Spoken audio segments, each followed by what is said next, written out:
Good morning, everybody. It's about 10:30, I think. I've been busy tidying up, and we're just looking out the sitting room window towards the veranda. I've cleared it up a little bit. Been doing a bit of clearing up and tidying up this morning. I've only just made my coffee. So you see, as I make my coffee, I think of you. I think, it's time just to make a little recording of what I'm doing, of what this morning is all about. Well, you can see it's a bit stormy, rainy, grey, so it's a kind of an indoors type of day. Jack sat out in the veranda at the moment because I've been sweeping up and clearing up his porch. And the geraniums are in full bloom. The geraniums are a very interesting flower. In fact, they're not geraniums at all. They're pelargoniums. But traditionally, they've been the one flowering plant, the one little luxury, if you like, that's visible on the windows, on the windowsills of cottages. Of course, cottages where the people were a little bit better off, and where there was a woman around the house as well. Of course, you'd have the pelargoniums, and I think that they had these beautiful flowers in pots, these lovely plants in pots, because they were able to save them over the winter and then bring them on again the next year, and also propagate them fairly easily from cuttings. So I think that's why they were part of the traditional look of the Irish cottage. Also, of course, I suppose, which would have played into it somewhere, is the fact that these flowers don't carry any pollen, as far as I know, or nectar, so they wouldn't have attracted bees or insects to the windows, to the windowsills. That's just my random thoughts on it. But I'd say that that's fairly accurate.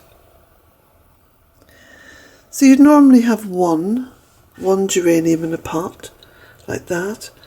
And of course, you know that I'm trying to get rid of all my plastic pots, which I've done fairly successfully now. I've got them all recycled, and I'm only using ceramic or clay pots, because of course they will go back to the soil fairly readily. So, I was making my coffee, tidying up, and just enjoying watching the birds on the bird table. You can just see them here. Now, most of these, in fact all of them I think, are house sparrows. And I've been told that the house sparrows in the UK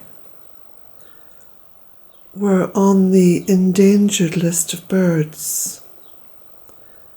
And this, of course, is due in part to the way that houses are built now. You know, they're built, they're sealed. I think the construction is called a sealed construction.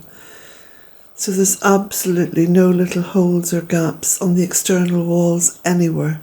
And you know, between the eaves and the roof and stuff like that, where these little birds would have traditionally found their habitat, and why they were called house sparrows. So there seems to be a flock of them here at Bealtaine Cottage, and there has been a flock since, there's a different little bird on the top. There has been a flock since, I think about early April, and it started with one little sad, bereft looking little sparrow came and spent days out on that little bird table, feeding.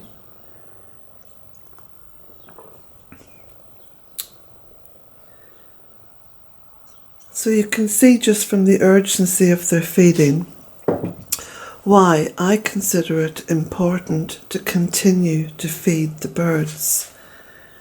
Because, I'll say this again, we have taken their habitat, and I feel that a huge apology is due, and a practical apology that goes some way to helping them.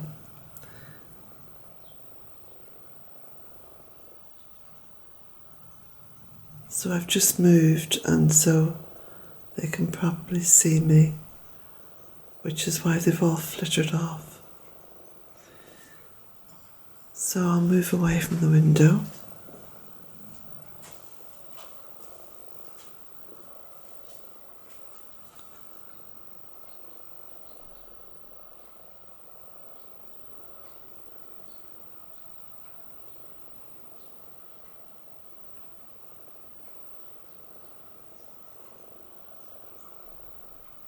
There's a little yellow bird gone in there, I think it's a finch. And that looks like a little sparrow just on the outside. They're all coming back again now. Oh, there was a blackbird, I think. Or a starling.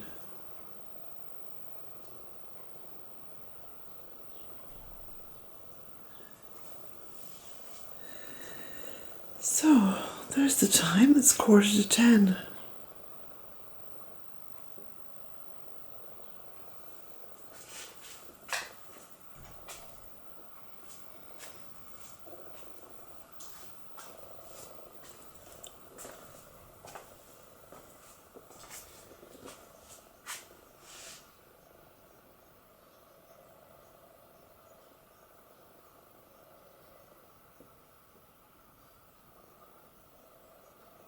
I think I'm very fortunate living where I live because most of the time there's no sound from the outside world.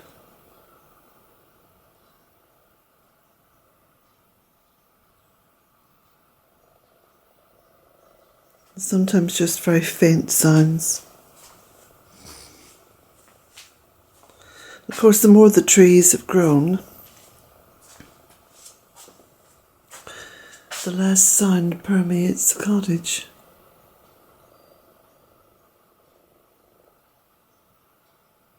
Anyway, this is just a short good morning, so I'm going to finish there and continue with my coffee. Blessings to you all.